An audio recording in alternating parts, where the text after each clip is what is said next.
Hello po mga ka-OFW at ka-Overseas Pinoy. Welcome po ulit sa Overseas Pinoy Cooking.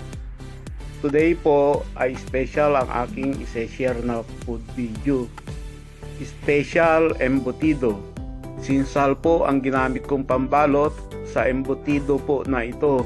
Ang sinsal po ay leaf lard. Ito po yung taba ng baboy na bumabalot sa kidney or bato ng baboy. Ang sinsal po ay tradisyonal na ginagamit na pambalot ng embutido ng mga lola natin. Special din ang embutido na ito dahil wala pong extender akong inihalo. Pure ground pork po ito.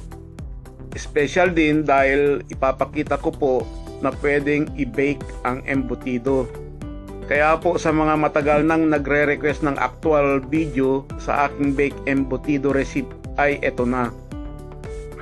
Kung mapapansin nyo po ay iniwasan kong haluin sa kamay ang embutido mixture. Ito po ay para maiwasan na mapiga ang ground pork para hindi magtubig. Pwede rin naman pong gumamit ng kamay sa paghalo, huwag lang pong lamasin masyado at pigahin ang karne para hindi magtubig.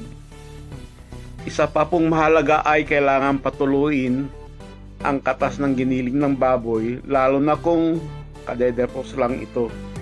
Isa pang tip ay kailangan ding palamigin or i-chill muna ang embutido bago i-slice para buo bawat slice ng embutido. Okay po, sana panoorin ninyo ang video hanggang dulo.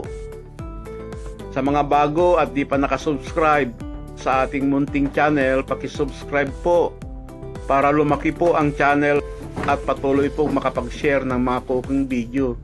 Paki-like at share din po ang mga video natin sa inyong mga friends. Salamat!